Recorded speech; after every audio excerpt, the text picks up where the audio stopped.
Hello, hello, hello, my beautiful people, all of my incredible subscribers and wonderful viewers that came into the space to listen to my commentary.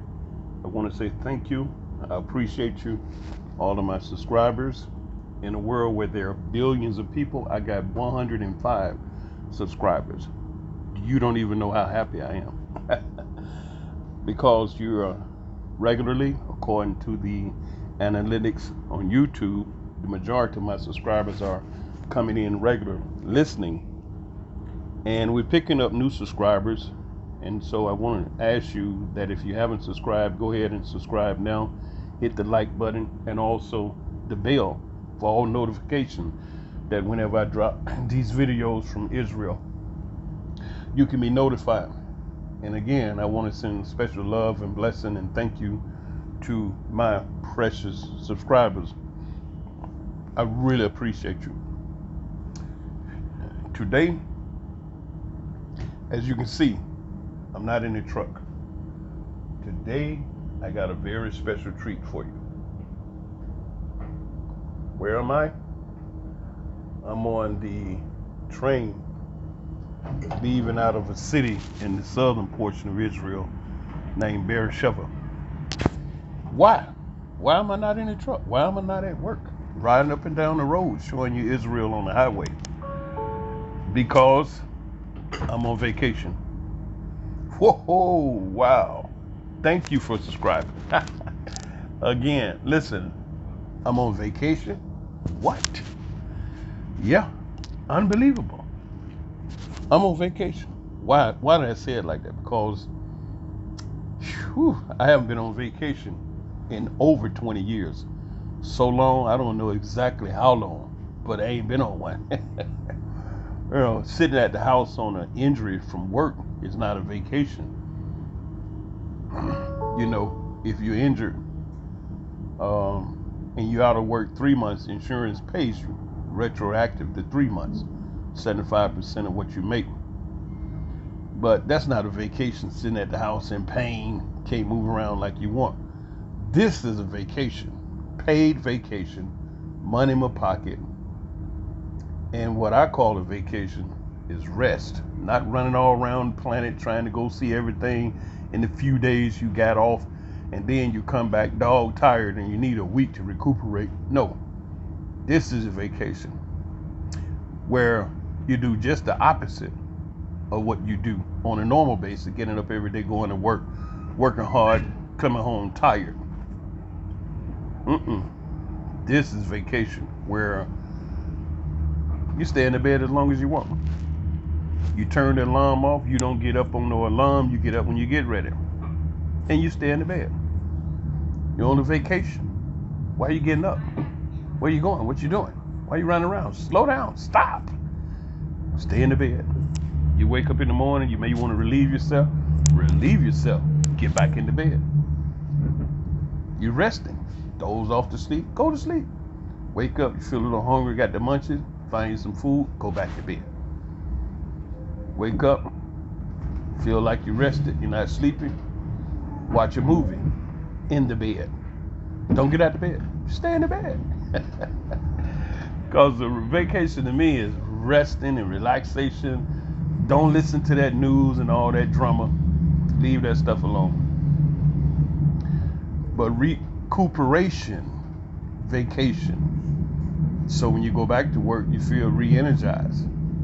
Now what I'm going to do is I'm going to rest, hit the gym, work out, go back to bed. I'll eat me something good to eat, go back to bed. Watch me some movies, go back to bed. Talk on the phone in the bed. I'm not gonna get too far away from the bed. Cause I'm on vacations, man. People, they take vacation and they hit the road and they do things that they go places. There's nothing wrong with that. That's good. But you stay out there and you come back from your vacation, then you feel like you need a vacation to sleep and rest and get yourself together. Look, everybody do it the way they want to. That's your choice. Me, I prefer doing it like this. Chilling like a villain at the Bayit. Oh, excuse me, Bayit. Bayit is house. Okay. This area that we're going through is southern Israel, and this window is not really clean on the train over here. But anyway, this is the south side of the southern city of Beersheba, the biggest city in the south. And Beersheba means city of seven wells, where Abraham is said to have dug seven fresh water wells in ancient days.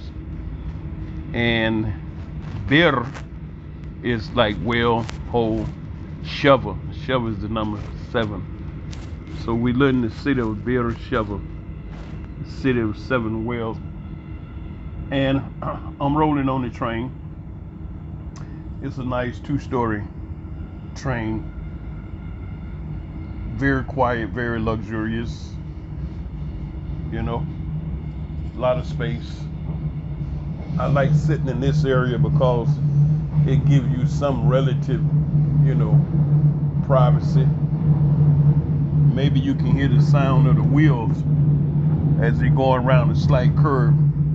That's the sound of the steel wheels, steel on steel. But anyway, I don't know if you can see that highway, but that's like Israel Turnpike. You can't see it from over here. It's called Haviv Chase.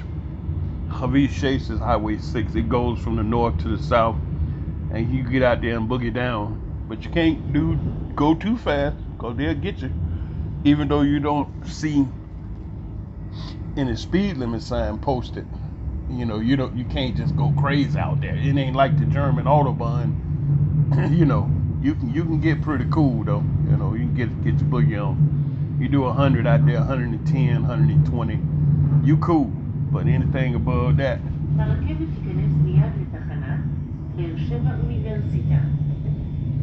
She just said that הרכבת תיכנס לתחנה באר שבע University. She was just saying the next train is the university station. You have the university here, Ben Gurion University in the south, very popular. You have a lot of Americans studying over there also. A real strong medical program, law program. As you can see all those tower cranes up there. Somebody got some money. A steady building all over Israel. In my city, Ascalon, where I live at, shoot, you got 5 tower cranes right across from my condo. They building a little closer to the bank, to the beach. Oh, matter of fact, hey, this history. See this facility here? This is a repair facility for the trains. I helped build that. I was operating cranes for this company, Menofe Avi, and we helped build this. I was operating a mobile crane. And we helped put that facility together. It's a repair facility for the trains. Yeah, that's a little history. I also was out here the day that they put this big bridge. They brought a superlift crane in, and they put that bridge in. The crane set over there, and they swung it out in this area when they put this bridge in. Your brother done did some work around here, I tell you. So when I get a chance to stop and slow down, I don't have no problem with it. Big brother will stop. You know what I'm saying? Yeah, city of Beersheba. Just want you to ride with me a little bit. Man, it would have been nice if this window had been cleaner. Oh boy, I gotta look like they use the same rag on everything. I can't even see if I can clean a spot, make it a little better. Just a tad bit better. I just happen to have a piece of. Is that any better? Yeah. Oh yeah. See how bad it is up here? And then that little area that I cleaned, let's see if we can do a little better. Look at that. That's a lot better. Cause see, this the area here where the cleaning people did, and this the area I clean. So the cleaning people look like they use the same rag on everything. Anyway, just had me some vegan coffee, no sugar. See if I can get a focus on that. Let me see. I don't know if I can get a good focus. Anyway, this is the little vegan friendly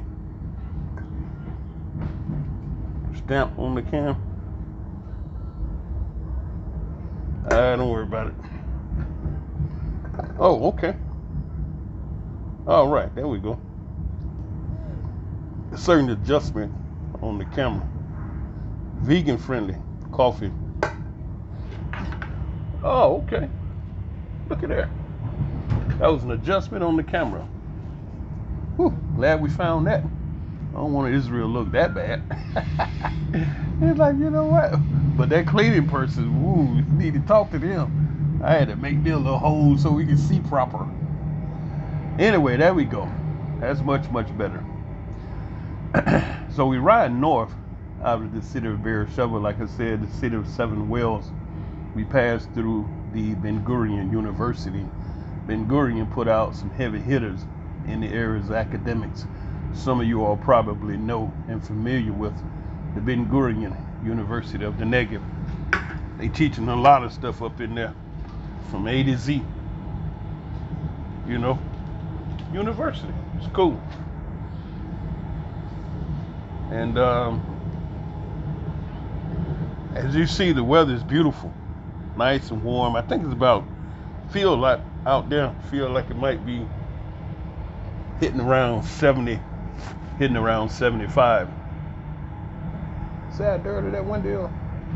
Man, they need to fire the cleaning people. No, I ain't gonna do it. I'm gonna just do this video for you. You know, I had to come out today on my vacation, take care of a little business at the law office. I used to build here in Beersheba. Ooh, matter of fact, see all that history on the other side of this wall. See these houses up here?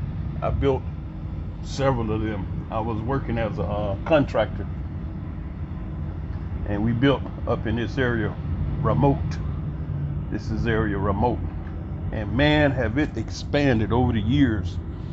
When I came into Israel in 1981, this was nothing but trees, sand, and dirt. See this wall? None of that was there. You see how long we've been riding? See, all these are new developments. I built a good bit of those when I was working as a subcontractor. Yeah, I've done pretty good since I've been here in Israel. And I really don't have no complaints like that. It is what it is, you know. Israel is another country, just like all of them, you know. They got their good and bad, their pros and cons. And I know one thing that a lot of people wants to know about the racism that I've experienced here in Israel, being a black man. Well, let me just tell you like this. I haven't experienced any to the point where I can say that Israeli was racist. But I will say this, those that are, they try to do a good job to hide it. But because I'm such a spiritual person, I can pick it up, you know, instantly. Because they don't know that I've, you know, worked to increase my spiritual antenna to be able to pick up positive vibration, negative vibration. But so far as that racism thing, I would say because I'm American, I kind of get a pass. Because, you know, the love that Israel have for America, they embed to each other. Israelis love them some America. Woo-hoo. So by me being, you know, brother from America, they don't even call me nigger and negro and refer to me in a derogative way. I think I mentioned to you before When I first came in '81, they actually did used to call me Coochie Bum Bum. But now understanding Coochie Bum Bum, you have to understand that Africa before they named it after that white boy, Africana, it actually was the land of Kush. Then you had another one, Al-Kibalan, like that. But Kush was a famous name, of Africa. And if you was from America, you was an American. If you was from Canada, you was a Canadian. If you was from Israel, you was an Israeli. If you were Kush, you was a Kushite, Kushi, because you from the land of Kush, which is Africa. Now, when I first came in '81, they would call me Coochie Bum Bum. Now, that is hella bad. That's like calling you black nigga with a serious negative connotation, because that was crazy. Because they was just like most European, severely ignorant of black people's superiority and intelligence. And so the only thing they knew was bad things. And so they referred to us as Coochie Bum Bum. Now we got all that straightened out. They don't call us Coochie Bum Bum now. What they refer to me, if they don't know, they say the American, because they don't want to come off, like, calling me a nigga or something, because they now know that is super terrible. So they just refer to me as the American, which I appreciate, no big deal. So dealing with the police has never been a time. Oh, I came in 1981, May 15th, 5/4, I landed. So that means last year was my 40th birthday, 40th anniversary being in this land. Okay, and during the 40 years, I did take time and I lived in Africa, West Africa, for a season. Everybody been to Egypt. I've taken tours of people to Egypt and many places around this land. But I've been here 40 years, okay? And in the 40 years, have I dealt with the police? Many times. Being stopped in my car for speeding, making traffic bad decisions. This is funny. One time I crossed a double solid white line in the city of Ashdod. In the city, okay? And I crossed it and just wasn't thinking, just wasn't thinking, I wasn't paying attention. I crossed it, and then I came out and crossed it again. Boom, the police came. Police, he pulls up, he get out, say, you notice that double line back? He said, what? I said, double line? What double white line, solid line? He said, the one back there that you crossed. One time, I wasn't gonna say nothing, but you came out and did it again. Now I gotta get you. I'm like, what double line? He said, man, what are you doing driving? You didn't notice that double line? Sure enough, there it was. Solid double white line. I went across it twice. I said, well, I'll be damned. He said, you did it one time. He said, a lot of people do that. It's a mistake. We understand that. But you, twice. It's like he said, you're not even conscious of what you're doing out here. That's why I stopped. Wow. But he didn't pull his gun on me. I wasn't afraid. And I went home safe. Now, I don't want you to think that was a dig about what our people going through in America with the police. It was to tell you that America is not the only place that black people can live and thrive in relative peace. You see, what's happening over here in Israel, that thing between the Israelis and the Palestinians, that's them, not us. That's them. That's them. That's their thing. We don't even bother that.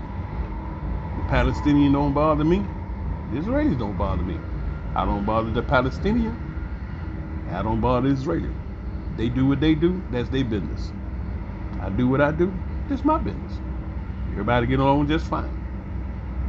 So, I ain't really had no terrible experience with no racism over here in 40 years. Now that's incredible for me to be able to say that. And I'm not telling you something I read in the book. I'm telling you what I've lived. So it has another impact. I have not any experiences that I can share with you that I know beyond a shadow of a doubt it was bad experience with this Israeli because he was just a racist. Now I have one or two that I can say that, but before I put something out, I want to make sure I'm accurate and true about it.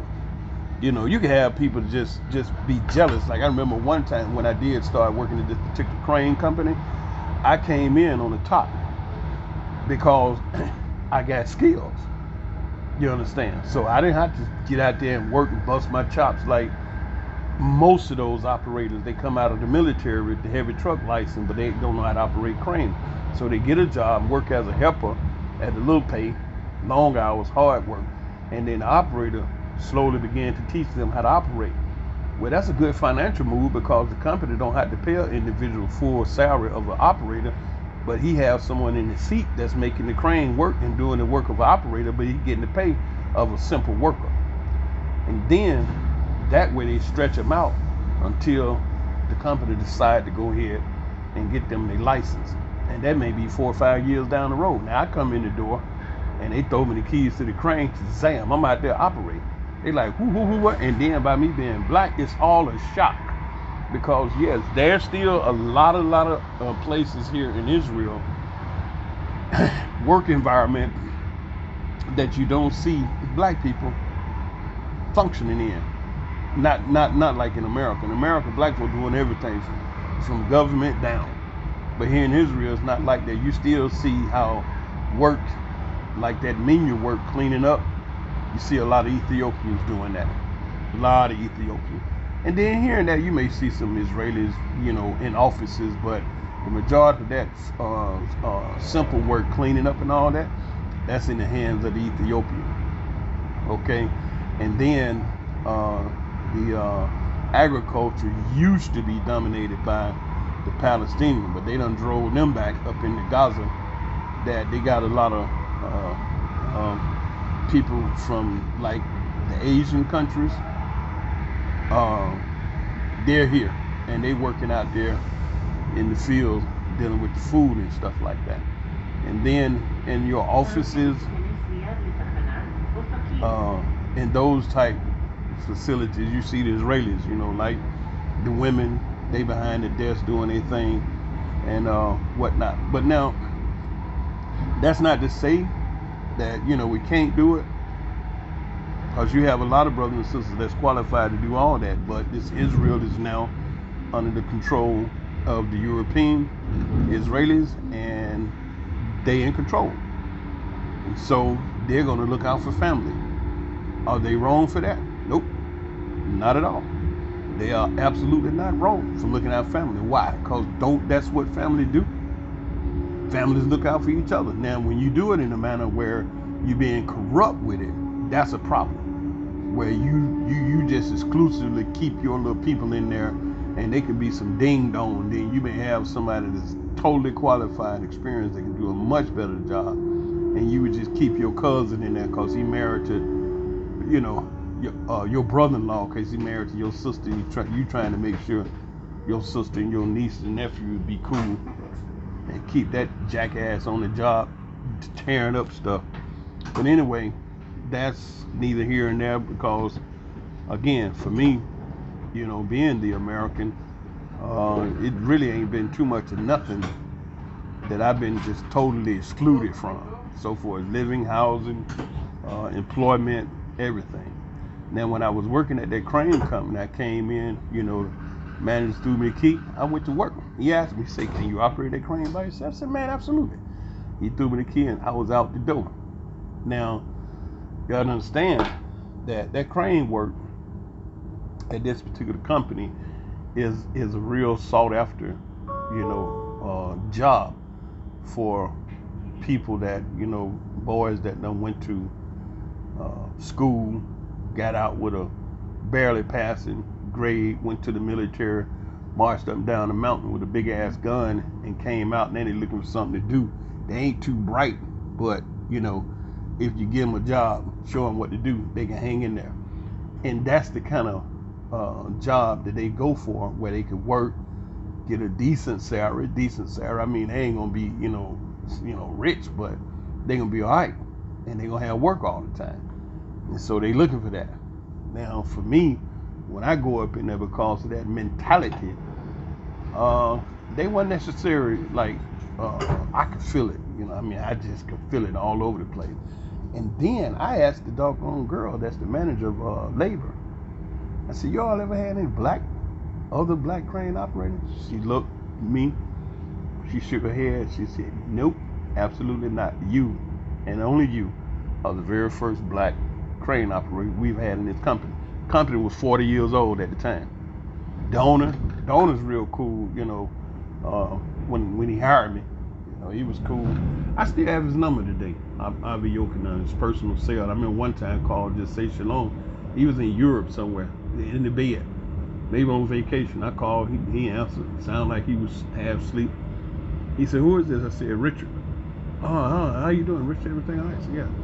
I said, what's happening with you? He said, well, I'm not in the country right now. I'm over in Europe. He said, I'll be back in a few days. You need anything? I'm like, oh, no, I didn't. I'm sorry, man. I didn't thought you was in the office. He said, no, I'll be back to Israel in a few days. And, we went on. One time he called out the blue. I'm riding down the street, company car, feeling real good about myself, got a decent salary, steady work. Felt pretty good. And he called, just out the blue, ring, ring, ring. He give you the phones, he give you the cars, clothes, everything. You lay it out in a decent salary if you work hard. Anyway, he called. He said, hey, Richard, how's it going? I said, it's going all right. He said, everything good? I said, yeah. He said, listen, just want you to know you with the family now. I said, okay, good. If you need anything, don't hesitate to let me know. He said, you hear me? I said, yeah. He said, I'm saying anything. Money, help with something. You're one of the family now. You let me know. For the 40 years that I've been here,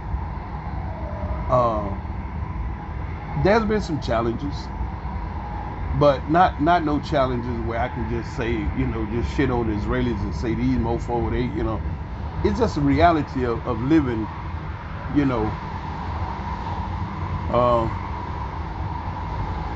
in a society governed by people that they like Israel first.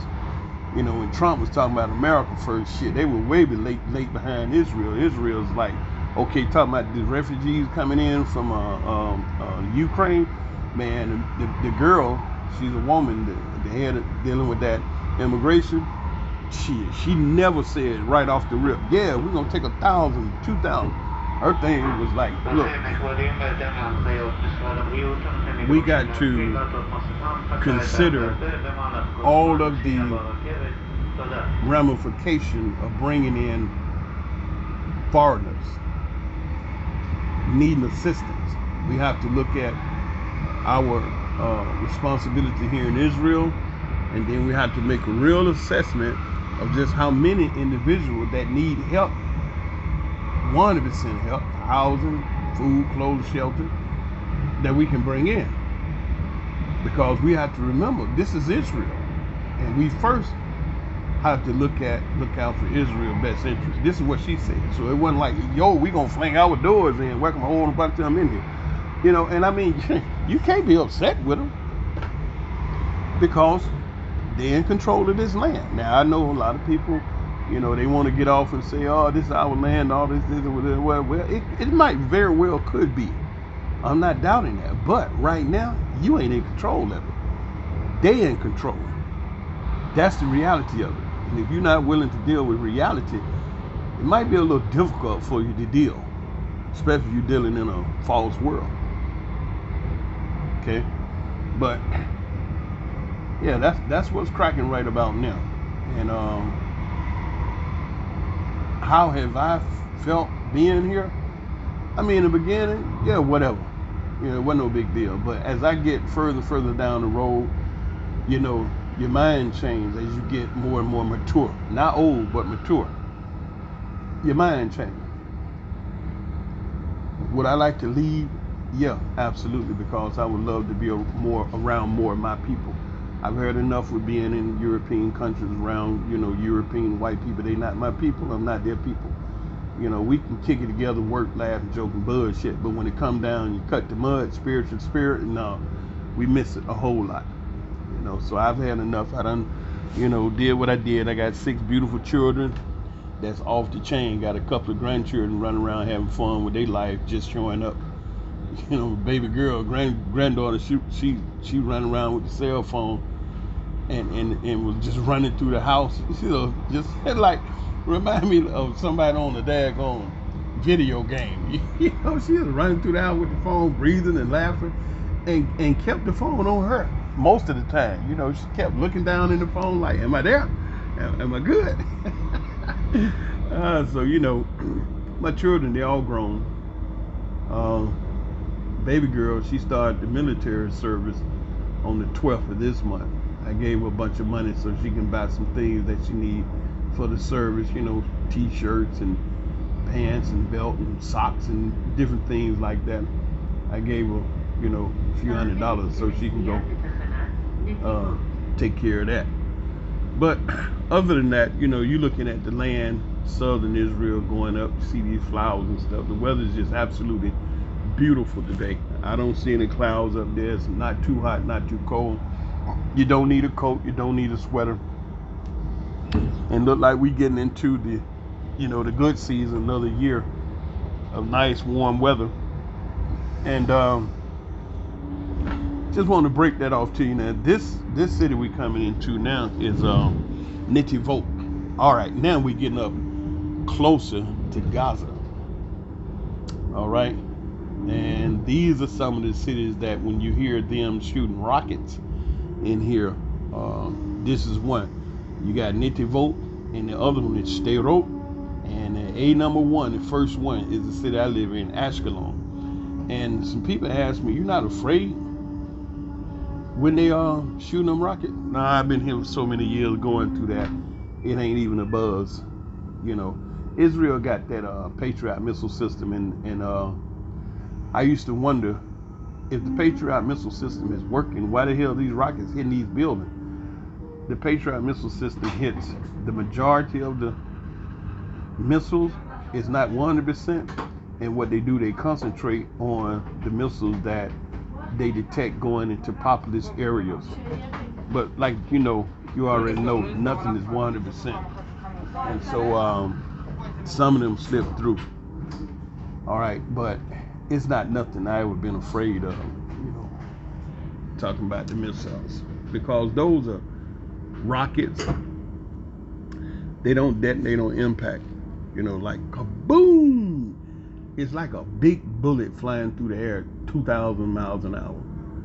It has to actually almost hit you or hit something building, and some piece of something shrapnel hit you.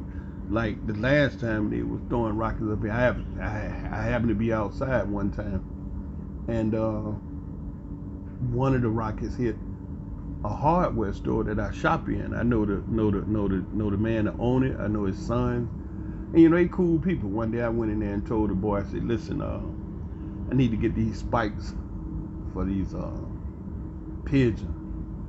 And he was bringing thing out of the store, setting it up. And he said, "Okay, it's inside on the left, up on the shelf." I said, "Okay." So I walks in, he walk out. I'm in the store by myself. He out there around the corner stacking stuff up. Was he worried that I was gonna steal something? Absolutely not. Shit, if he was worried I was gonna steal something, he'd have ran back to the cash register, because the cash register was right there, well within reach.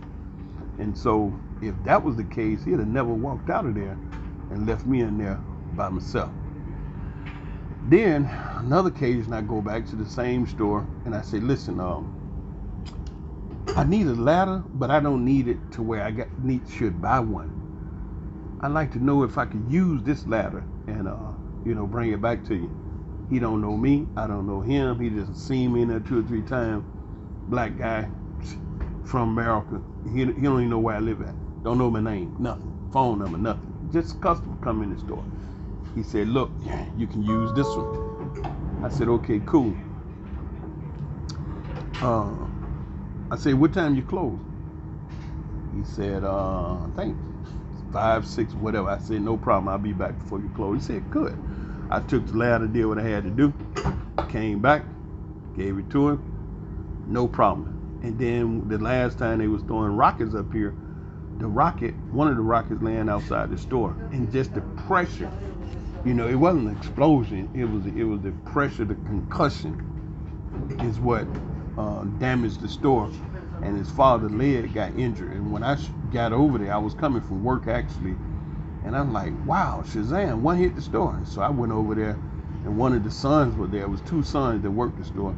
I said, hey man, where's your father? You all? He said, man, he in the hospital. I'm like, what? What happened to him? He said, he all right, he all right. He just hurt his leg. Oh, okay. So I saw the video footage of his father laying down later on. And then while we was out there looking at the results of the rocket hitting in front of that hardware store, a barrage of rockets came in. And one hit a building, a tall building, like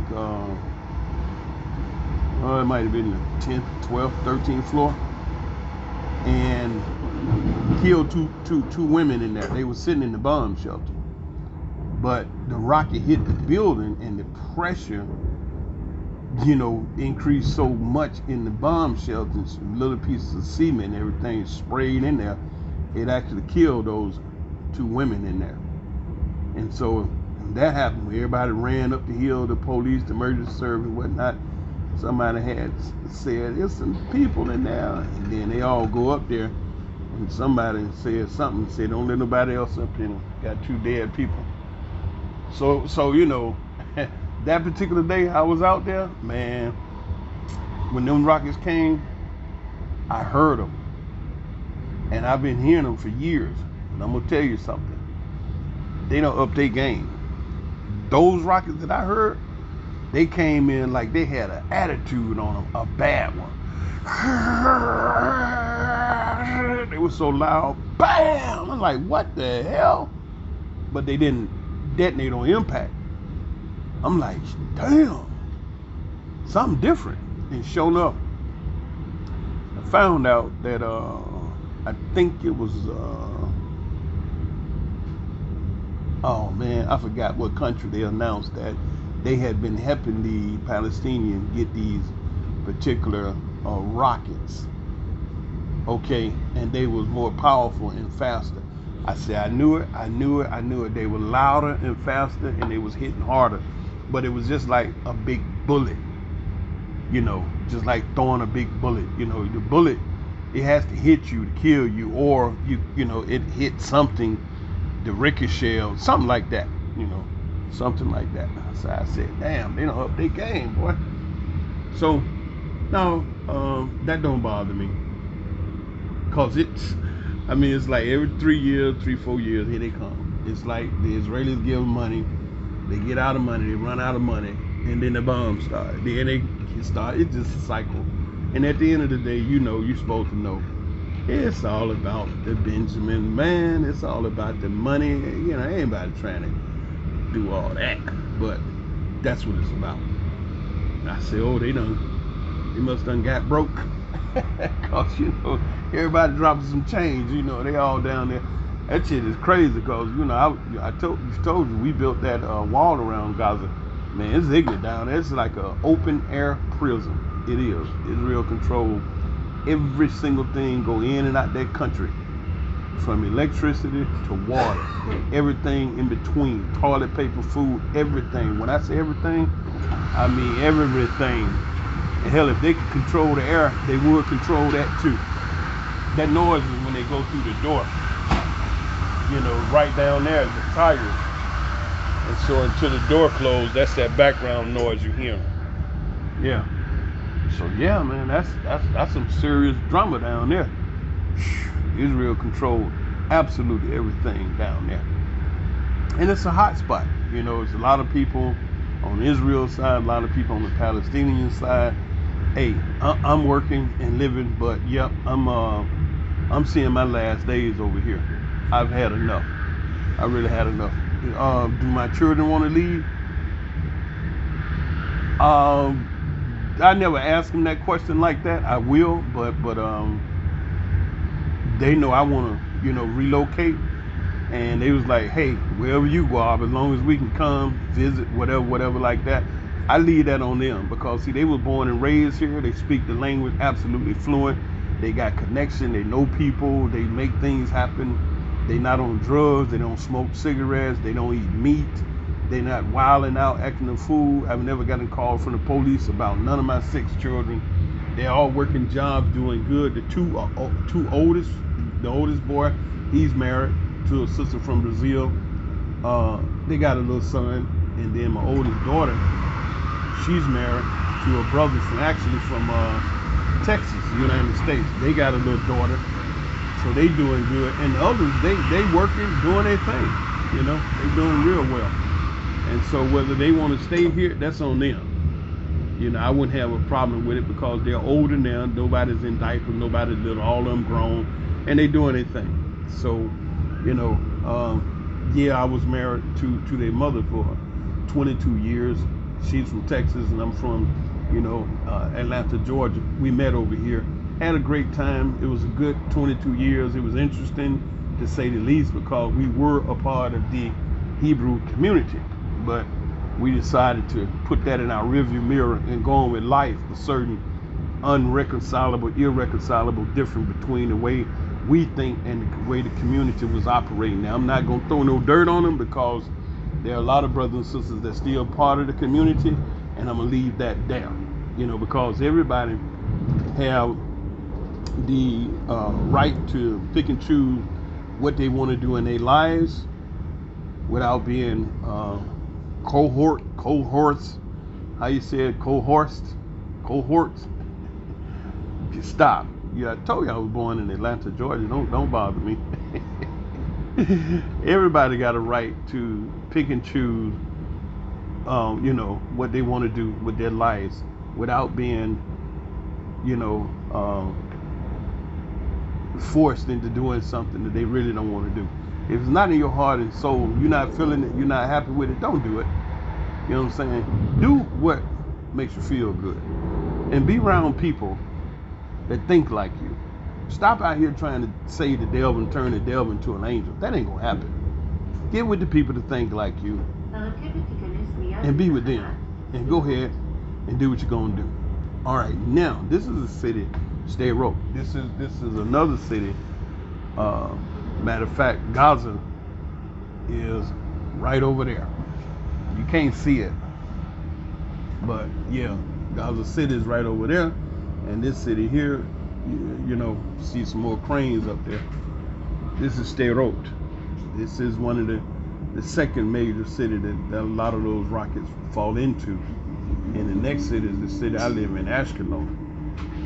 So you had a nice little journey today on the train, and maybe you enjoyed it, maybe you didn't.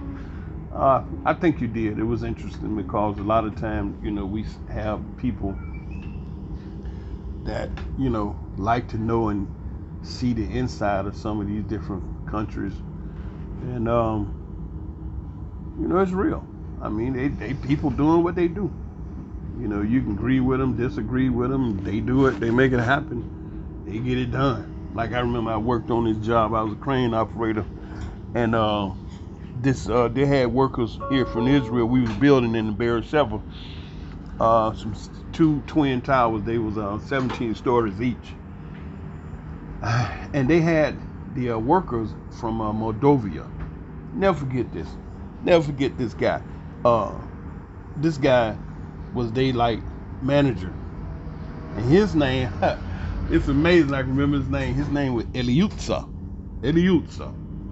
He was a senior guy, but he was hard. I mean, I think the guy was 60, but that joker was hard and strong. Eliutza, he run around that building, man, like a bat out of hell, work his natural behind off. And as a crane operator, you sit up there and you watch them all day long. And as the years go by, you get to where you can almost predict what they're going to do. Then, as the years get by, you can look at a guy, the way he worked, and determine is he a good worker or not, just by watching, And so I used to sit up there and over the years do that. I could see guys working, man, and they just, You can tell whether or not they're sorry, whether or not they're gonna be there for a while, whether or not they're gonna leave, just by simply watching them, right? Eliutza was a guy, senior dude, and he worked hard, but he didn't have no brains. He ain't gonna hear me say that. Y'all gonna laugh, but he from Moldova. You'll say, well, I don't know what he doing now. Never, just work with him on that job, and after that job, never see him again. I don't know if they left Israel, went back to Moldova. More than likely they did. But the thing about Eliusa, it's 100% organic dumb. Why did I say that? When we started the project, everybody got to figure out what the hell going on. Before you need to do 2 or 3 floors before you really lock into the cycle, because the rest of the floor is going to be the same. And that means you're going to be doing the same thing over and over again until you get up to the top of the building and get finished. So that means you're doing the same thing over and over again. And I'm a strong believer in the more you do something, the easier it's supposed to get. Yes, sir, Bob. This is what you do every day for 10 hours a day, 6 days a week. And after a certain point of time, this stuff's supposed to be like second nature. You're not even supposed to think about it. It's supposed to be so easy. But your guy, Eliutza, from Moldova, we started out in the beginning, and like I said, you had to figure out what the hell was going on. 3 years. Now we on the second building, and we just about finished. And I'm not lying to you. I don't have no reason to lie. You don't know me. I don't know you.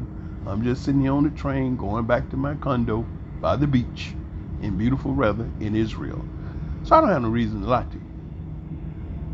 After 3 years of building 2 buildings, the exact same thing for 3 years, Eliusa did it just about as dumb as the first day he started. No freaking improvement in the process. Difficult. Oh man, I used to come home and tell my wife about it when we was married. We be laughing so hard, man. I said, baby, we be on the second building, and this joker, they down there working like they don't know what the hell they doing. I said, it's unbelievable. We have done the same thing for 3 solid years, and they walk around like they just trying to figure out what the hell is we doing. Unfreaking believable. But yep, they did it. He did it. Just like that. Eliutza. In Beersheba, we built 2 17-story buildings. And when you come into Beersheba from the north, you look to the right. They got they got a green roof on them that shaped like a pyramid. That's the 2 buildings. So if you ever come over here and you're riding down the highway in the daytime and somebody tell you coming into Beersheba, look over to the right off there in the distance, you'll see 2 17-story buildings. Well, you won't know they 17-story, but they tall. And on the top of them, is a big green pyramid, the way they shaped the roof and painted it green. Okay? That's the 2 that I operate the crane building. And Eliutza, after 3 years, did the same thing the last day, just as dumb as he did the first day. Unbelievable. Anywho, look, this has been cool. I think you had enough. You done laugh. You listened to a few things that are interesting. But the next stop is mine. I'm going to be getting on off here, and I'm going back. Listen, I got a pedicure appointment lined up for tonight at 6 o'clock, get my feet done. And then Wednesday, I'm going to set up an appointment to get that full body massage. Both these girls are Russian. The girl that does my full body massage, she's a big Russian girl, heavy.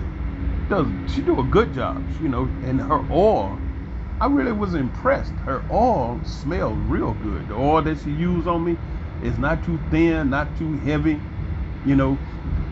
not like you go to some masseuse and the oil they use, man, you had to go home and take a shower, feel like they done doused you in motor oil or something.